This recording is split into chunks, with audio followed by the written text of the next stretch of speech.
चाहता हूं, इसलिए थोड़ा सा आप हमको समय देना होगा।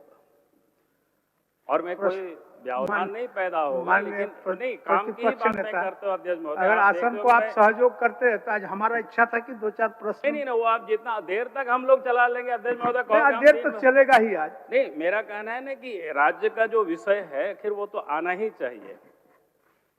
पहले तो एक बात कहूंगा कि जो अखबार में छापा अभी आपको दिखाया, मंत्री और विधायक के बीच में जो संवाद हुआ, ये बड़ा गंभीर मामला है अध्यक्ष महोदय। मैं कहूंगा कि इसको आप जांच कराइए। अगर इस प्रकार से ही काम चलते रहेगा तो ये बड़ा विषय, ये क्या बोलते हैं, खतरनाक है। फिर सरकार, राज्य कहाँ जाएगा? वो भी सत्ता में बैठे, दोनों ही एक पार्टी के ही लोग हैं, मंत्री भी है, कांग्रेस भी, ये क्या बोलते हैं, विधायक भी है। तो इसको जांच कराइए, क्योंकि मेरे पास तो सीडी भी है। तो हम एक तो कहेंगे कि आपको ये सीडी देंगे, इसके आप जरूर जांच कराना। हो सके एआई से कोई क्रिएट किया हो, आप फॉरेंसिक जांच में भेज करके इसकी सत्यता की आप जांच कराइए। तो एक तो ये विषय था, हम आपको ये सीडी भेजवा दे रहे हैं। और आगे जो मैं कह रहा था कि चूंकि इस सदन में कई एक विषय आया और बार बार सत्ता पक्ष की ओर से मंत्रीगणों ने कहा कि साहब केंद्र से आप हम लोगों को मदद करिए। स्वाभाविक है, हमको भी चिंता थी। एक तो बच्चों का छात्रवृत्ति का मामला था कि आखिर बच्चों को छात्रवृत्ति क्यों नहीं मिल रहा है, कारण क्या है। तो हमने उसकी जो पड़ताल करने की कोशिश की तो ये ध्यान में आया कि झारखंड सरकार ने, जो कि हम एड और ग्रांट्स कुछ भी हम लेते हैं केंद्र सरकार से, तब उनकी गाइडलाइन को हम फॉलो करते हैं। लेकिन झारखंड सरकार ने क्या किया है, 2022 में ही उस गाइडलाइन को छोड़ करके अपना वो नया गाइडलाइन बना दिया। अब जिस कारण से एसटी, एससी, ओबीसी बच्चों को छात्रवृत्ति मिल नहीं रहा है। अब ये बार बार कहते हैं कि आप लोग सहयोग करिए। भाई, आप जो यहाँ जो भ्रमित कर रहे हैं, केंद्र सरकार नहीं दे रही है, लेकिन वास्तव में आपने क्या किया है गड़बड़ी, उसको सुधारिए। और इसीलिए मैं राज्य के संसदीय कार्य मंत्री है, कल्याण विभाग के मंत्री, आप अपने पदाधिकारियों लेकर के आप दिल्ली जाइए और उनके साथ बैठिए। और आपने जो यहां से जानबूझ करके आपने राजनीति के कारण आपने इस काम को जो किया है, जिस कारण से आज बच्चे सफर कर रहे हैं, क्योंकि एसटी बच्चों को जो छात्रवृत्ति मिलता है उनका अलग है, एससी को मिलता है उसका अलग है, ओबीसी को मिलता है, केंद्र सरकार ने उसका अलग मापदंड सब कुछ रखा हुआ है पैसे के भी। लेकिन आपने उसको ऐसा घोर मट्ठा अपने ढंग से किया है, तो आज उस कारण से बच्चे सफर कर रहे हैं अध्यक्ष महोदय। और इसीलिए हम सरकार से यही कहेंगे, या तो मुख्यमंत्री जाए, मंत्री जाए अफसरों के साथ और इसको आप ठीक करें। तो एक तो यह विषय मेरा कहना था आप सब लोगों सरकार से अध्यक्ष महोदय। अब ये विधानसभा में नहीं रखेंगे तो अध्यक्ष महोदय कहां रखेंगे? आपका अरे सत्ता पक्ष से बार बार आया था आप सहयोग करिए, तो मैं सहयोग ही कर रहा हूं इन लोगों को। और इसीलिए मैं कह रहा हूं अध्यक्ष महोदय, आप 2-2 वित्तीय वर्ष से ये जो क्या कहते हैं 15वीं वित्त का पैसा नहीं मिला है।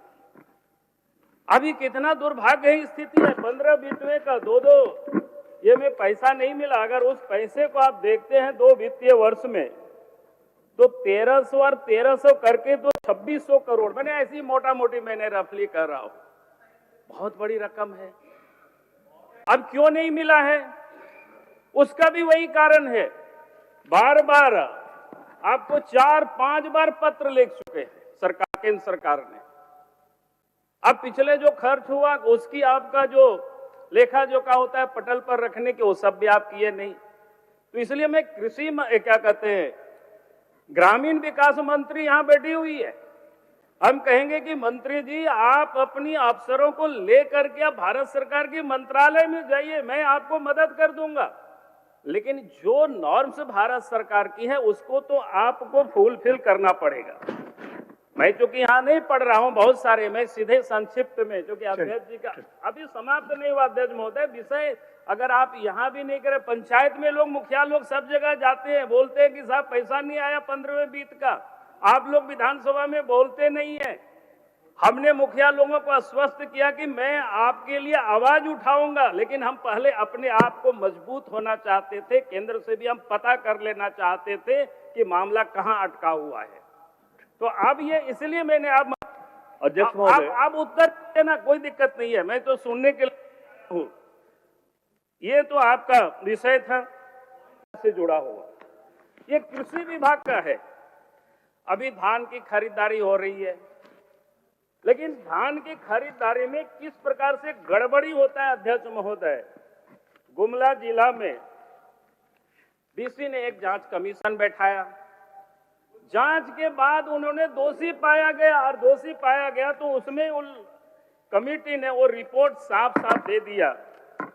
उन्होंने बता दिया कि भाई इस पर आप कार्रवाई करिए, लेकिन अब तक कुछ नहीं हुआ। फिर वही सारे अफसर, वही सारे कर्मचारी, मैं लास्ट में सुना देता हूं अध्यक्ष महोदय। ठीक अब प्रश्न लेना चाहिए माननीय नेता प्रतिपक्ष। ऑपरेटर है सोनू कुमार वर्मा, उन्होंने 2 पालकोट में, क्योंकि वो कंप्यूटर ऑपरेटर है गुमला जिला का।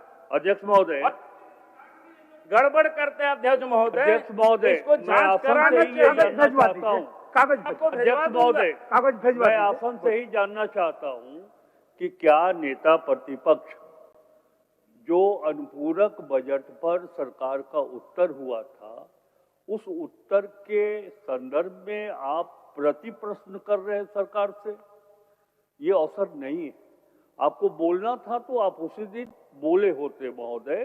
प्रश्नकाल चल रहा है, प्रश्नकाल चलने दीजिए। और जहां तक सवाल है, हमारे सरकार के एक मंत्री, स्वास्थ्य मंत्री जी और हमारे दल के एक विधायक के बीच में जो बातें हुई, ये स्थल था कांग्रेस पार्टी ऑफिस। पार्टी एक संगठन है, ये पार्टी के अंदर का मामला है, जिसे हमारे पार्टी के वरिष्ठ अधिकारी देख रहे हैं इसको। और वो जो नेता प्रतिपक्ष के तरफ से जो बातें हुई हैं और उसका साक्ष्य दिया गया है, मैं समझता हूं कि विधानसभा से उसका कोई संदर्भ नहीं है। ये पार्टी का मामला है, पार्टी अपने स्तर से देख रही है महोदय। माननीय सदस्य अमित कुमार यादव।